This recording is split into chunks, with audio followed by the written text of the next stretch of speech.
नमस्कार दोस्तों, स्वागत है मेरे चैनल में। अगर आपने तो हमारे चैनल सब्सक्राइब करके रखा है। ऐसे ही ताज़ा खबर लाते रहते हैं भोजपुरी की। खबर है दबंग सुपरस्टार खेसारी लाल यादव की तरफ से, जो कि एक सुपर हिट बवाल सॉन्ग आने वाला है, जिस सॉन्ग का नाम है भगवान। इस सॉन्ग के बारे में एक बहुत ही बड़ी जानकारी देने वाला हूँ, यानी कि कब तक इस सॉन्ग को रिलीज किया जाएगा। तो वीडियो को अंत तक बने रहें। जो लोग अभी तक मेरे चैनल को सब्सक्राइब नहीं किए हैं कर लें, क्योंकि मेरे चैनल पर भोजपुरी का खबर मिलता है और मिलता रहेगा।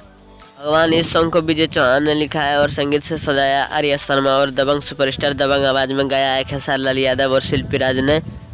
मीडिया रिपोर्ट से पता चला है कि ये सॉन्ग बहुत ही बवाल मचाने वाला है, क्योंकि इस सॉन्ग को विजय चौहान ने लिखा है और दबंग सुपरस्टार खेसारी लाल यादव ने गाया है। भगवान इस सॉन्ग का टीजर रिलीज हो चुका है अंकिता फिल्म्स यूट्यूब चैनल पर। जो लोग अभी तक नहीं देखे हैं देख सकते हैं। ये बवाल का टीजर है, आप लोग देख लें एक बार। बता दें कि इस सॉन्ग को कल ही रिलीज किया जाएगा अंकिता फिल्म्स के यूट्यूब चैनल पर। फुल सॉन्ग दबंग सुपरस्टार खेसारी लाल यादव का खबर कैसा लगा आप लोग कमेंट में जरूर बताएं। वीडियो पसंद आए तो लाइक करो और ऐसे ही ताज़ा खबर सुनना चाहते हैं तो चैनल को सब्सक्राइब करके रखें। मिलते हैं अगली वीडियो में, तब तक के लिए बाय बाय।